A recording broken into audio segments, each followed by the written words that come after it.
भगवान। आहा, एक बात और,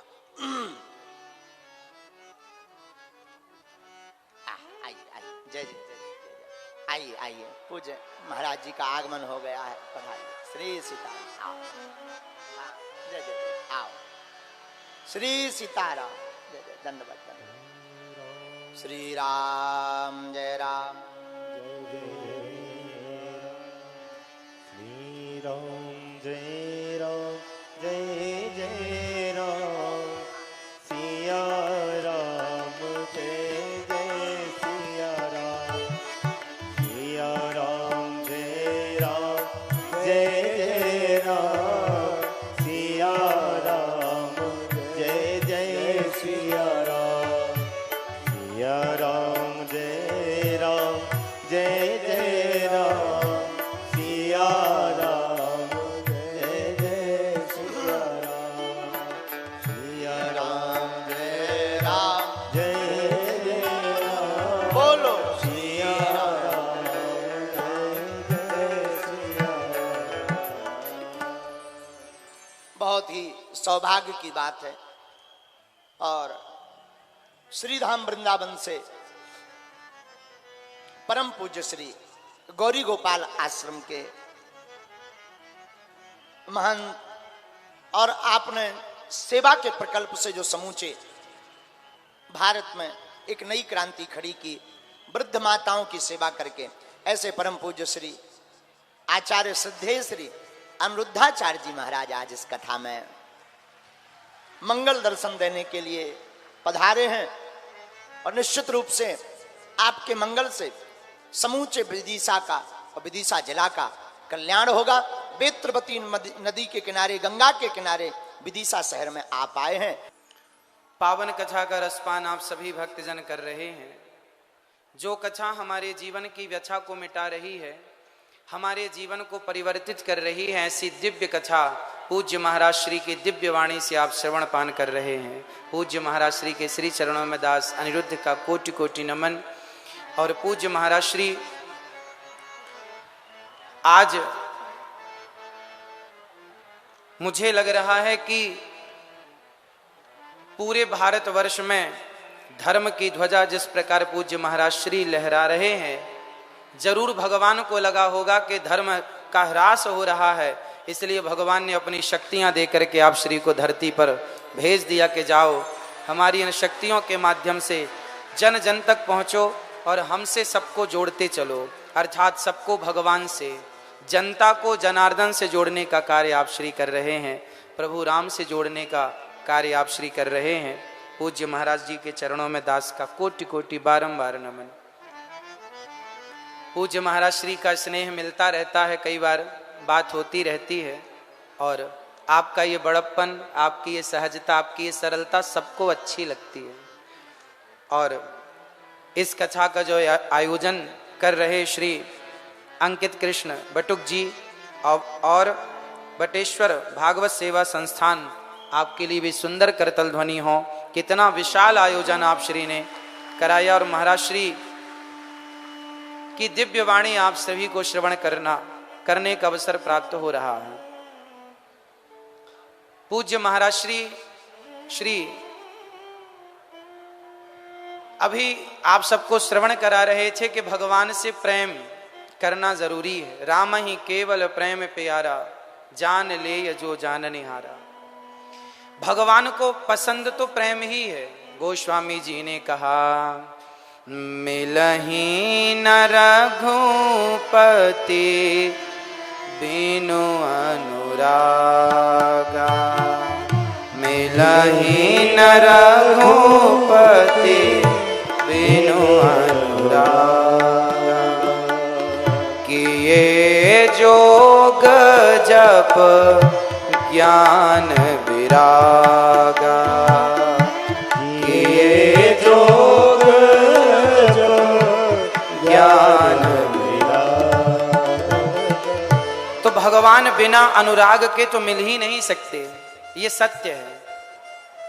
अब देखना यह है कि हम भगवान से प्रीति कितनी करते हैं। अच्छा, आप सभी उपस्थित माताओं बहनों को, पिता तुल्य बुजुर्गों को सभी को जय श्री सीताराम, जय श्रीमन नारायण, जय श्री कृष्णा।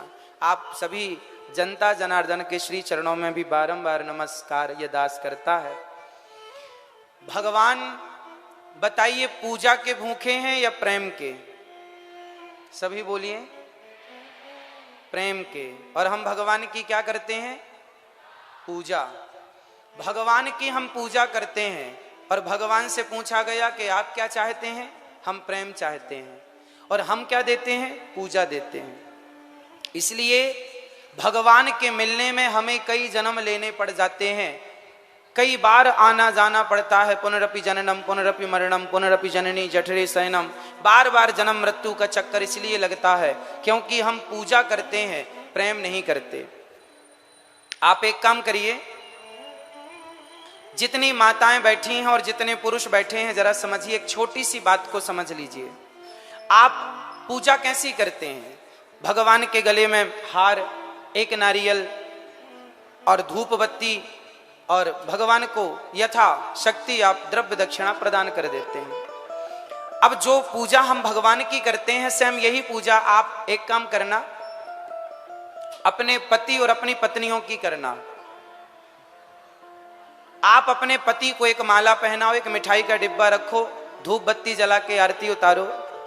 आप पूजा करो पति की, हार चढ़ाओ पति को, मिठाई का डिब्बा चढ़ाओ, सब चढ़ाओ पति को, और प्रेम करो पड़ोसी से। चलेगा? हाँ या ना? चलेगा? अब आप अपनी पत्नी को मिठाई का डिब्बा दें, हार चढ़ाएं, पुष्प चढ़ाएं, आरती उतारें पत्नी की, और प्रेम करें पड़ोसन से। चलेगा? नहीं। प्रेम, आपकी पत्नी आपसे प्रेम चाहती है, आपका पति आपसे प्रेम चाहता है, आपका पुत्र आपसे प्रेम चाहता है, वो आपसे पूजा नहीं चाहता। वो आपसे क्या चाहता है? जोर से सही बताइए। आप एक नारियल, एक मिठाई का डिब्बा और एक हार लेकर के खुश हो जाएंगे अपने पति या अपनी पत्नी से, और अपनी पत्नी अपने पति को ये इजाजत दे देंगे कि जाओ पूजा हमारी करो, प्रेम किसी और से करो। क्या ये इजाजत है आपके पास? हाँ या ना उत्तर दीजिए। नहीं। उसी तरह अब यही व्यवहार हम भगवान से करते हैं। पूजा सवेरे से शाम तक भगवान की करते हैं, और प्रेम संसार से करते हैं। भगवान ने कब कहा कि हमारी पूजा करो? भगवान ने तो सिर्फ यही कहा कि हमसे प्रेम करो। हम प्रेम के बल पर मिलते हैं। राम ही केवल प्रेम प्यारा। केवल प्रेम हमसे किया जाए, सच्चा प्रेम भगवान से किया जाए। किस तरह? गोपियों की तरह। गोपियां भगवान से क्या करती हैं? प्रेम करती हैं। और प्रेम कितना अद्भुत! जब भगवान श्री कृष्ण वृंदावन छोड़कर मथुरा गए, तो मथुरा से वृंदावन बहुत दूर नहीं है, अधिक से अधिक 10 किलोमीटर, 12 किलोमीटर पैदल कोई जाएगा, सुबह जाए तो शाम तक मिल करके खूब आराम से वापस आ जाएगा। पर गोपियां सालों तक रोती रहीं। 10 किलोमीटर दूर कृष्ण थे, यदि प्रेम करती थी गोपियां तो जाकर मिल क्यों नहीं लिया गोपियों ने? जानते हैं क्यों नहीं मिली? क्योंकि गोपियां भगवान से प्रेम करती हैं। पूजा करती तो शायद जाके मिल लेती, पर वो तो प्रेम करती हैं। और प्रेम जानते हो क्या है? प्रेम कहता है तत्सुख सुखित्वम, अपने प्रियतम के सुख में ही, जो अपने सामने वाले के सुख में ही जो अपना सुख देखे, वही प्रेम होता है। गोपियां कहती हैं कि कृष्ण के पास यदि मैं चली गई और कृष्ण के सुख में मेरे जाने से कोई बाधा पड़ी तो मेरे प्रेम का क्या? इसलिए यदि वो मेरे बिना खुश है तो मैं उसे देखूंगी भी नहीं। यदि वो मेरे देखे बिना, मुझे देखे बिना खुश है तो तुम वहीं रहो, मैं यहीं रहती हूं। ये प्रेम है। प्रेम मीन्स समर्पण। प्रेम मतलब समर्पण। समर्पण का नाम प्रेम है। इसलिए सुनि केवट के बैन, प्रेम लपेटे अटपटे, विह से करुणा ऐन चितई जानकी लखन तन। क्या लिखा है गोस्वामी जी ने? केवट के द्वार पर जब भगवान आए तो केवट ने पूजा नहीं की, प्रेम से कहा कि प्रभु आप अपने चरणों को धुला लीजिए, और यदि नहीं धुलाएंगे तो मैं आपके पिता की सौगंध खाता हूं, मैं आपको पार नहीं लगाऊंगा। और आपके भगवान ने कहा कि हमें जल्दी जाना है, तो केवट ने कहा बगल में घाट है, पानी कमर तक है, चले जाओ। राम जी ने कहा हम तो चले जाएंगे, जानकी जी कैसे जाएंगी? केवट बोला बिना चरण धोए मैं आपको पार नहीं लगाऊंगा। सुनी केवट के बैन, मैं आपके मर्म को जानता हूं। कौन सा मर्म? छुअत शिला भई नारी सुहाई, जिनके चरणों की रज से पत्थर स्त्री हो गई, तो मेरी नाव तो लकड़ी की है, कहीं आपके चरणों के जादू से कहीं स्त्री ना बन जाए, इसलिए मैं आपके मर्म को जानता हूं। और केवट कहता है कि मैं आपको पार नहीं लगाऊंगा। केवट ने भगवान की पूजा की या भगवान से प्रेम किया? उत्तर दो आप सब। केवट ने भगवान की पूजा की या प्रेम किया? आप, इसका मतलब ये नहीं है कि भगवान की पूजा नहीं करनी, पूजा करना है, पर पहले प्रेम फिर पूजा। आप क्या करते हैं? सिर्फ पूजा नहीं, हम भगवान से प्रेम करें, और जब प्रेम होगा तो भगवान प्रेम की पूजा को स्वीकार करने आएंगे। और विदुरानी प्रेम से छिलके खवाएंगी तो ठाकुर जी छिलके खाएंगे, प्रेम से विदुरानी बेर खवाएंगी तो राम जी बेर खाएंगे, प्रेम से सुदामा सूखे तंडुल चावल खवाएंगे तो भगवान चावल खाएंगे। पूजा बाद में स्वीकार करेंगे। यदि प्रेम है तो हर पूजा स्वीकार है, और प्रेम नहीं है तो किसी पूजा को। दुर्योधन ने 56 भोग परोसा तो था, हे प्रभु ग्रहण कीजिए, कहां खाए भगवान? क्योंकि भगवान प्रेम को समझते हैं। इसलिए आप पुष्पमाला, मिठाई का डिब्बा, नारियल आप अपनी पत्नी को पहनाया करो, भगवान से तो सिर्फ प्रेम किया करो। पूजा पति की करो, पूजा पत्नी की करो, प्रेम भगवान से करो। आप क्या करते हैं? आप पूजा भगवान की करते हैं, प्रेम संसार के लोगों से करते हैं। बेटा मेरा, बेटी मेरी, परिवार मेरा, घर मेरा। कहो कि ये सब मेरा है, ये मत कहो कि ये सब मेरा है, ये कहो कि गोविंद मेरो है, गोपाल मेरो है। मीराबाई ने कहा कि मेरे तो गिरधर गोपाल, दूसरो ना कोई। समझिएगा, भगवान प्रेम चाहते हैं। अब किस प्रकार आप प्रेम कर सकते हैं वो आप देख लीजिए। पूज्य महाराज श्री का एक सपना है, और ये सपना हम सभी जनता जनार्दन का है। सपना क्या है? पूज्य महाराज श्री ने एक बेड़ा उठाया है हमारे अपने देश को हिंदू राष्ट्र बनाने का। कितने लोग चाहते हैं कि हमारा देश हिंदू राष्ट्र हो? कितने लोग चाहते हैं? चाहते हैं। तो क्या करना पड़ेगा हमें? केवल महाराज जी का ही धर्म है कि केवल वो ही ये सपना देखें? क्या आपका और हमारा ये सपना देखने का अधिकार नहीं है?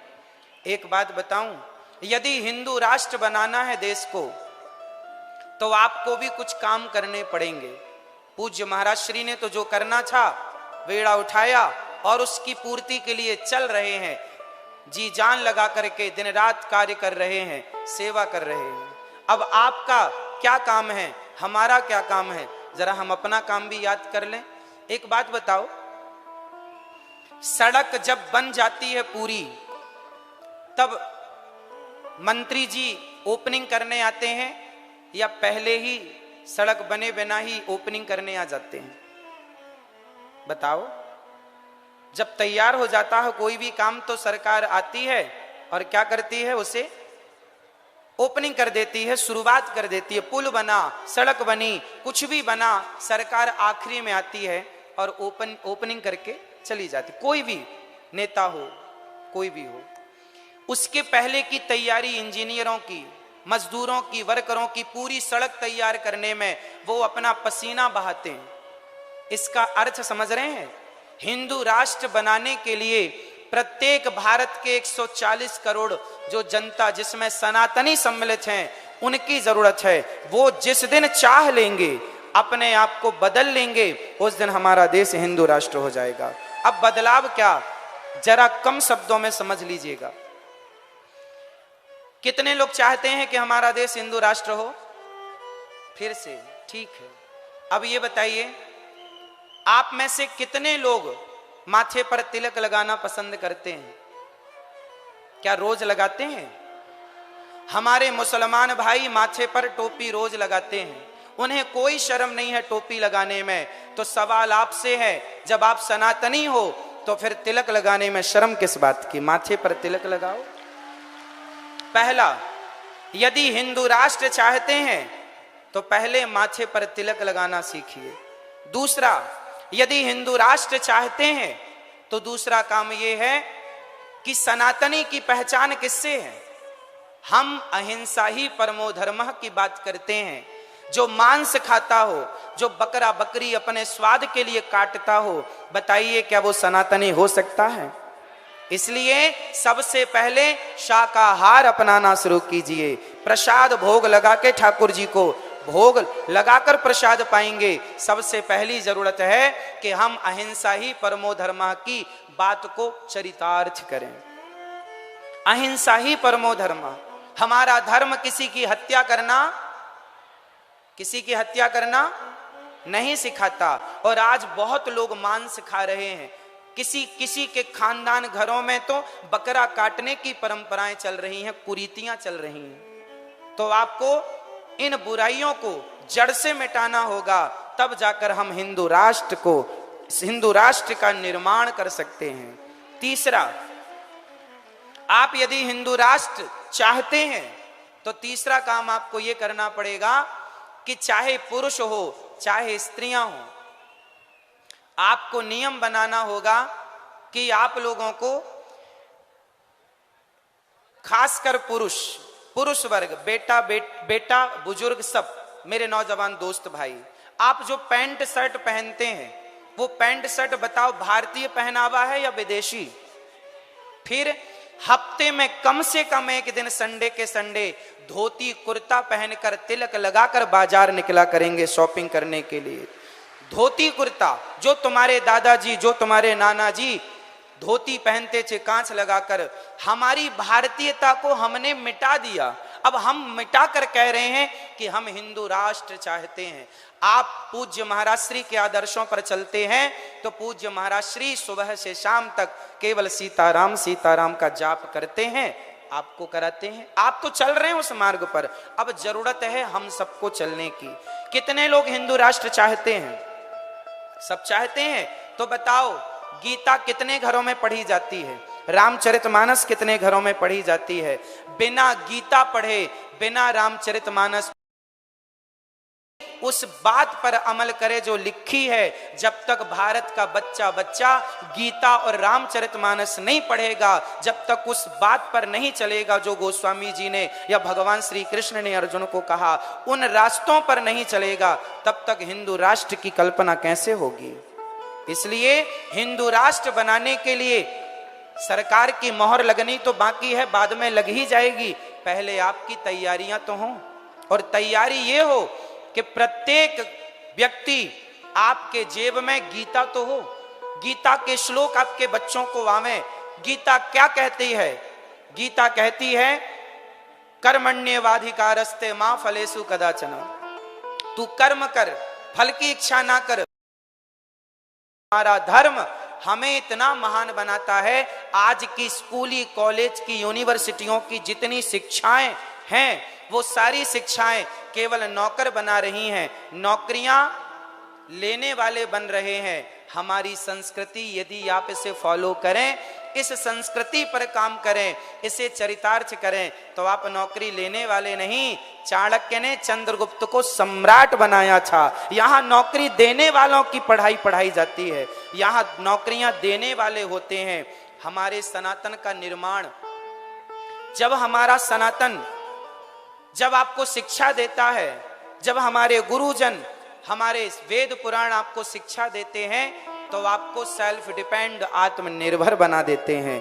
किसी के टुकड़ों पर पलने की जरूरत नहीं है आपको। यदि सनातनी हो तो आपको आज से ही अपने कुछ चीजों को बदलना पड़ेगा। सबसे पहले स्वभाव बदलना पड़ेगा। कितने लोग आज से तिलक लगाएंगे अपने मस्तक पर? तिलक लगाना सीखिए। सनातनी हो ना, लगाओ। शर्म किस बात की? झूठ बोलने में लोगों को शर्म नहीं आती, छल कपट करने में लोगों को शर्म नहीं आती, तो हमें तिलक लगाने में किस बात की शर्म? गुड मॉर्निंग, गुड आफ्टरनून ना बोलकर क्या हम श्री सीताराम नहीं बोल सकते? क्या जय श्रीमन्नारायण नहीं बोल सकते? हम अपनी परंपराओं को हम बचाएं। हिंदू राष्ट्र का सपना पूज्य महाराज श्री ने देखा है और हम सबको मिलकर इस सपने को साकार करने के लिए अपने को बदलना पड़ेगा। और जिस दिन हम बदल गए ना तो सरकारें अपने आप इस पर मोहर लगा देंगी कि अब देश हिंदू राष्ट्र होना चाहिए। आखिरी मोहर सरकार की। तो आप श्री पूज्य महाराज श्री पूज्य बागेश्वर वाले महाराज जी पूज्य श्री धीरेन्द्र कृष्ण शास्त्री जी के श्री चरणों में यह दास कोटि कोटि नमन करता है। और आपका ये बेड़ा अत्यधिक सराहनीय है। सनातन की सबसे बड़ी सेवा आपके द्वारा हो रही है। हम यूं ही आपके साथ हैं और हम सभी भारतवासी कितने लोग अपने आप से शुरुआत करेंगे, बदलाव अपने से शुरू करेंगे। पूरे विदिशा में झाड़ू लगाना एक व्यक्ति को जिम्मेदारी दी जाए कि पूरे विदिशा में झाड़ू लगाओ, तो एक व्यक्ति के वश का नहीं है। लेकिन विदिशा का प्रत्येक व्यक्ति यदि अपने अपने द्वार को, अपने अपने घर की सड़क को आगे साफ कर ले तो पूरा विदिशा स्वच्छ हो जाएगा। बदलाव खुद से होगा, परिवर्तन स्वयं से होगा। यदि हम अपने आप को बदल लेंगे तो समाज बदल जाएगा, और समाज बदलता है ना तो क्षेत्र बदल जाता है, और क्षेत्र के बदलने से राज्य बदलते हैं, और राज्य के बदलाव से देश बदल जाता है, और देश बदल जाए तो दुनिया का ध्यान उस देश की ओर आकर्षित होता है जिस देश की संस्कृति सबसे श्रेष्ठ हो। और सबसे श्रेष्ठ संस्कृति वाला देश पूरी दुनिया में कोई है तो भारत ही है। बोलिए भारत माता की जय। पूज्य महाराज श्री के श्री चरणों में बारंबार नमन। आप सभी माताओं बहनों भक्तजनों को बारंबार नमन। सबके श्री चरणों में दास सभी की चरण धूली माथे पर सजा रहा है, सभी को बारंबार नमन। कथा में विघ्न बनकर ये दास पहुंचा है और पूज्य महाराज श्री की दिव्य अमृतमयी वाणी हम श्रवण कर रहे थे, और पूज्य महाराज श्री के सपने को साकार करने के लिए हम सभी कंधे से कंधा मिलाकर चल रहे हैं। पूज्य महाराज श्री का दर्शन करके आज दास कृतार्थ हुआ। आपके श्री चरणों में कोटि कोटि नमन।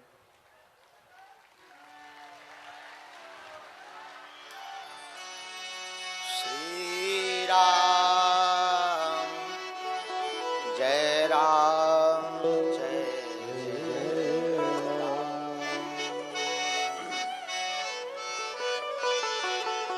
परम पूज्य आप वर्तमान में श्रीधाम वृंदावन में जो नियमित सेवा कर रहे हैं, अन्य क्षेत्र की वृद्ध माताओं की आपकी वाणी, आपकी कृपा और आपकी ब्रज की सेवा बड़ी ही सराहनीय है। परम पूज्य श्री श्रद्धेय श्री अनुद्धाचार्य जी महाराज जी आज पधारे और आपके पधारने से समूचा विदिशा गदगद हुआ है। व्यासपीठ से भगवान से हम प्रार्थना करते हैं आपकी ये सरलता, ये दिव्यता, आपके संकल्प निरंतर आगे बढ़े, और जो विरोधी बड़े ही आपके पीछे लगे, स्वभाव बस हाथी चले बाजार भौंके हजार। अभी हमको मीडिया के माध्यम से जानकारी मिली कि किसी ने आपको एक पत्र भेजा, आश्रम में डाला कि आप अगर करोड़ों रुपए नहीं देंगे तो बम से उड़ा देंगे आपके आश्रम के लिए। हम महाराज जी से प्रार्थना करेंगे, गीदड़ों की भपकियों से शेर डरता नहीं है। ये गीदड़ है महाराज जी, बने रहते हैं हमारे भी पीछे, कई लगे रहते हैं, ऐसा कर देंगे वैसा कर देंगे। हमने कहा कभी सामने आना तब बताएंगे कैसा कर देंगे। और आप जहां वृंदावन में रहते हो उस ब्रज के ऊपर जब संकट आया तो वही कृष्ण कन्हैया गिरधारी बने हैं, और आप उसी ब्रज क्षेत्र में रहते हैं। और हमें अपने ठाकुर पर भरोसा है, जो पत्र भेजने वाला है वो एक दिन सामने भी आएगा। और ऐसी चीजें तो चलती रहती हैं। आपके रक्षक स्वयं श्री जगन्नाथ हैं, स्वयं श्री माधव गिरधारी हैं, आपको डरना नहीं है। बागेश्वर पीठ आपके साथ है, हम ऐसे लोगों की ठटरी बार करके रहेंगे। आप बिल्कुल चिंता मत करो, ना बिल्कुल घबराओ। देख न सके पराई विभूति, ऊंच निवास नीच करतूती। हम ऐसे लोगों से यही प्रार्थना करेंगे, हे मानव और हे दानव, आपने कहा कि करोड़ों रुपए दे दो, तुम्हारे बाप के यहाँ है या तुम्हारा राज है इस देश में सरकार है, कानून है, संविधान है, व्यवस्था है, सुरक्षा है और भगवान का भी संविधान है। दूसरी बात, आप जो कर रहे हैं मानवों की सेवा, वृद्ध माताओं की सेवा, उनके लिए भोजन की व्यवस्था, आवास की व्यवस्था, आपको तो सहायक होना चाहिए। हे मानव श्रेष्ठ, जो आप उस सहायक की जगह बाधक बन रहे हो, साधक नहीं बन सकते तो बाधक तो मत बनो। लेकिन महाराज जी आदि काल से ही कालनेमी होते रहे, इनका उद्देश्य और कुछ नहीं होता है, मन को विचलित करना होता है। आप भयभीत ना हो। हम भगवान बागेश्वर बालाजी, हम तो कुछ नहीं जानते, मूर्ख आदमी है, लेकिन बालाजी और श्री सन्यासी बाबा के चरणों में प्रार्थना करते हैं कि भगवान बागेश्वर बालाजी आपको दीर्घायु दें और जहां भी आपको जरूरत पड़े, अब पड़े क्या, आपको बोलने की आवश्यकता ही नहीं है भाई, बोल करके कोई सहयोग करे तो क्या मतलब का, हम आपके साथ हैं। आपके ऊपर कोई इस प्रकार की आंच आएगी तो सबसे पहले हम आगे खड़े हैं और ऐसे लोगों की ठटरी बार देंगे, नहीं छोड़ेंगे। और बालाजी इसका दंड भी उनको देंगे। ये सिर्फ और सिर्फ इसलिए करतूत, और आपके साथ पूरा ब्रजमंडल भी है, ब्रजवासी भी आपके साथ हैं। आप, हम ब्रजवासियों से चर्चा करते रहते हैं तो ब्रजवासी भी आपके साथ हैं। और ये जो धमकी भरा पत्र मिला है, तो हम तो यही कहेंगे कि बहुत जल्दी वो पकड़ा जाए, और लगेगा भी तो हम बालाजी के चरणों में अर्जी लगा के उसको पकड़वाने की भी बालाजी से प्रेरणा लेंगे, सन्यासी बाबा से प्रेरणा लेंगे। भाई कमाई कब काम आएगी शक्ति के, बाद में आएगा। तो हम अपने सन्यासी बाबा से भी प्रार्थना करेंगे।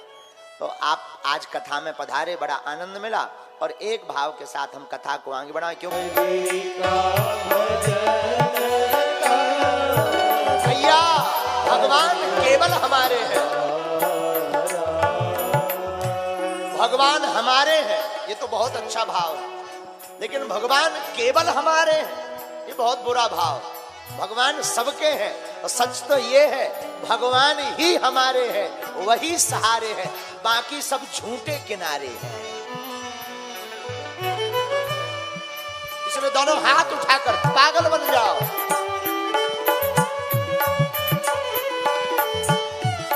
देखो, भोजन की शोभा थाली से, बाग की शोभा माली से, हाँ, और होंठों की शोभा लाली से, लेकिन कीर्तन की शोभा ताली से है।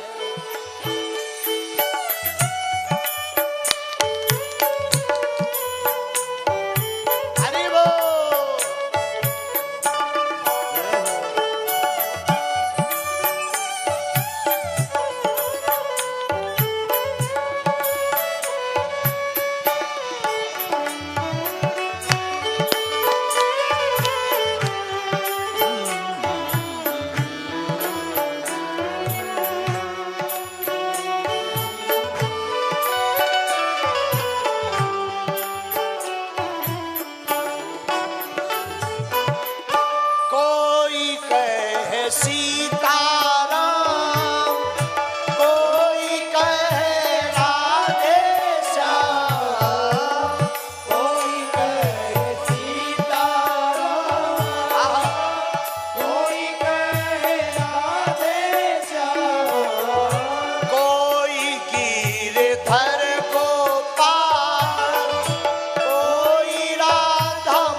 के सहारा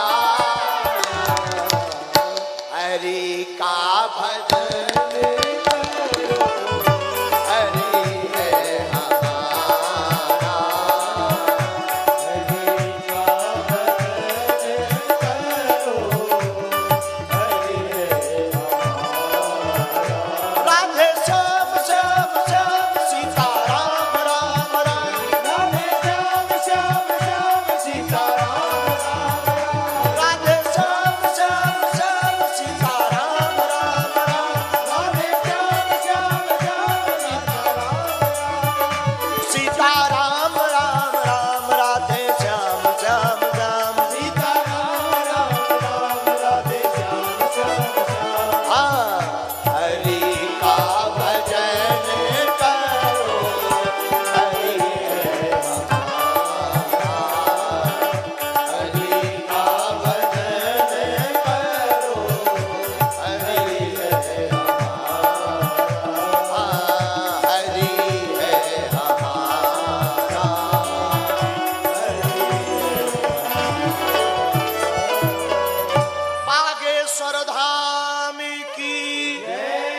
अपने अपने मताई बाप की